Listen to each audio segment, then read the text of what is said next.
lanjut ke prinsip demokrasi.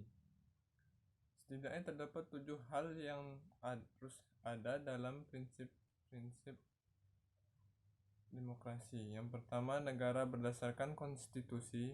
Yang kedua, peradilan tidak memihak dan bebas. Ketiga, kebebasan berpendapat. Keempat, pergantian pemerintahan yang berkala.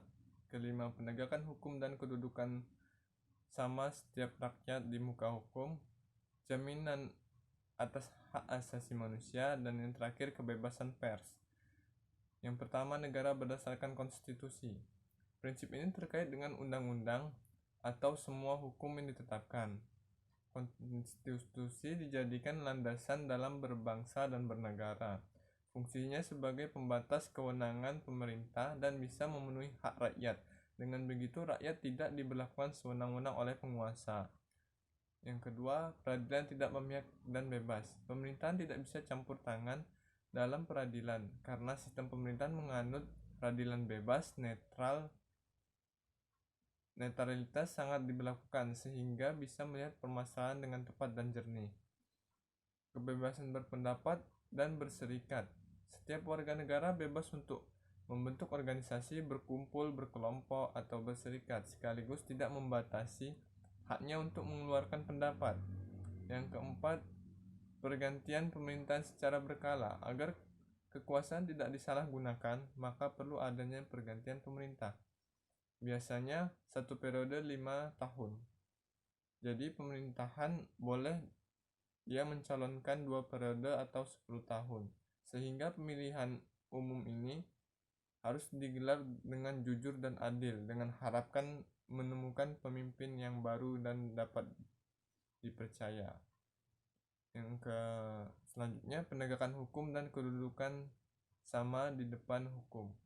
Kebenaran dan keadilan tidak akan tercipta tanpa penegakan hukum, dan penegakan hukum tidak boleh pandang bulu atau tajam ke bawah, tumpul ke atas. Yang keenam, jaminan atas hak asasi manusia. Sistem demokrasi dikatakan baik diterapkan kalau dibarengi dengan perlindungan HAM atau hak asasi manusia. Karena hak dasar ini adalah hak setiap manusia, sehingga negara juga harus menghargai dengan tidak pernah melakukan pelanggaran HAM. HAM di sini hak untuk hidup dan hak untuk merdeka.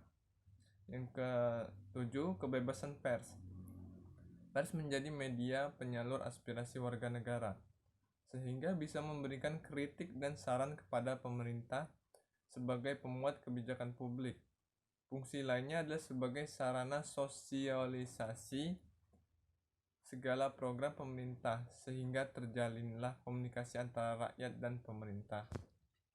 Ciri-ciri demokrasi ialah 1. Seluruh keputusan yang ditetapkan oleh pemerintah menggunakan musyawarah atau rapat. Kedua, menerapkan ciri konstitusional atau perundang-undangan.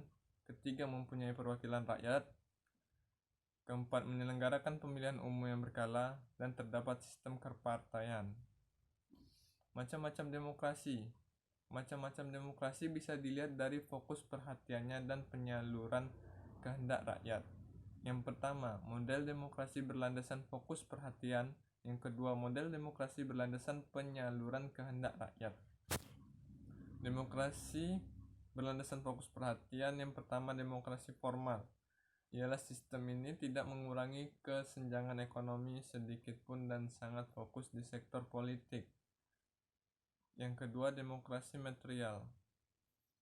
Sistem ini tidak mengurangi kesenjangan politik sedikitpun dan sangat fokus pada bidang ekonomi. Yang ketiga, demokrasi gabungan, yaitu sistem tersebut adalah kolaborasi antara demokrasi material dan demokrasi formal. Jadi, yang ketiga ini lebih sempurna atau lebih baik karena dia menggabungkan antara fokusnya politik dan fokus ekonomi. Model demokrasi berlandasan penyaluran kehendak rakyat.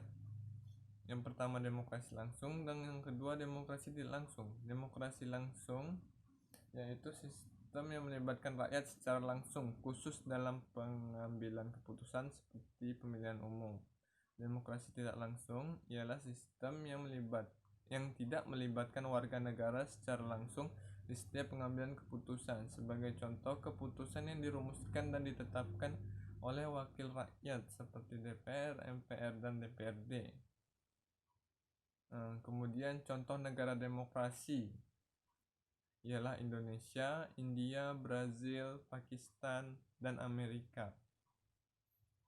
Mungkin itu saja pembahasan dari saya tentang demokrasi. Kurang dan lebihnya saya mohon maaf. Assalamualaikum warahmatullahi wabarakatuh.